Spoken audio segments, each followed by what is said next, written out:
This story is about a time when there was disagreement over whether the sun or the earth was at the center of the solar system. It is also about independent thinkers. Our story follows the life of a real person named Galileo and a fictional character named Navin. Both were struggling with intellectual opposition. This story began in 1514 in Europe, Poland to be exact. An astronomer named Nicholas Copernicus had just proposed that the sun was at the center of the solar system. This proclamation was the forerunner of the scientific revolution. His theory was at odds with the church, which held that, according to scripture, the earth was at the center. Also in 1514, an alien spacecraft had coincidentally entered the solar system to perform an aerial survey. The first object to be surveyed was the sun. After the survey of each body was completed, the alien would send a report to its home planet.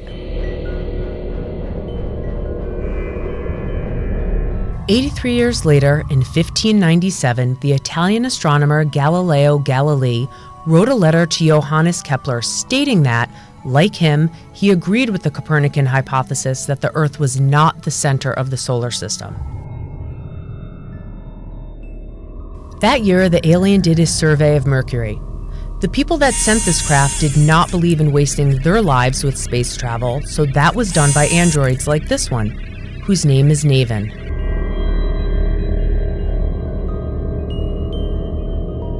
In 1610, Galileo built a 30-power telescope which provided him with observations of moons revolving around Jupiter.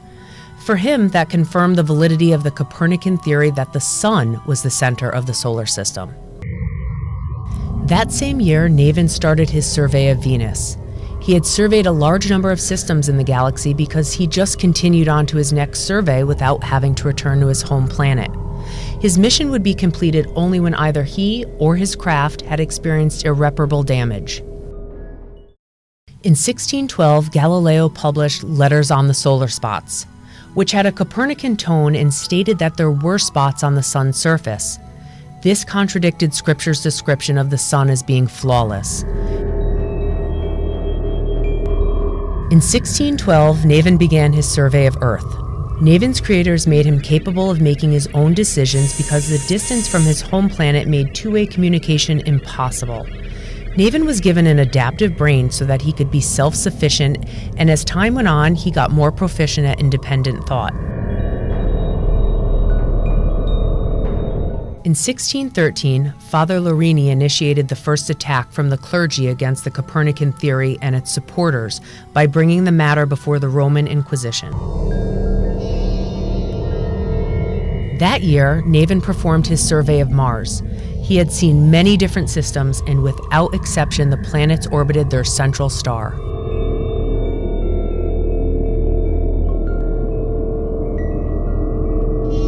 In 1615, Cardinal Bellarmine advised scientists to consider the Copernican theory only as hypothesis.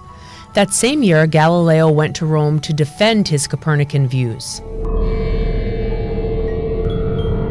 Since leaving his home planet a very long time ago, Navin has spent most of his time with little or nothing to do but think. In 1632, Galileo's book, Dialogue Concerning the Two Chief World Systems, went into publication, and before long the publication was suspended by the Church. That same year, the Pope referred Galileo's case to the Roman Inquisition because his beliefs were thought to be heresy.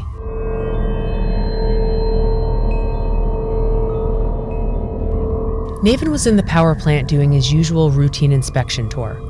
He seemed to be distracted and was showing signs of not having his usual enthusiasm for his mission. He was giving a lot of thought to his situation, and he was on the verge of making an important decision. Galileo was interrogated before the Inquisition. He was sentenced to an indefinite term in prison for his belief that the sun was at the center of the solar system. While he was being sentenced, he said in a hushed voice, "And yet it moves." One of Navin's eyes had stopped working and couldn't be repaired. His enthusiasm for his mission was at an all-time low. He was beginning to feel depressed as a result of being alone for such a long time. Galileo died in 1641 while still being punished for his heretical thought that the sun was at the center of the planetary system.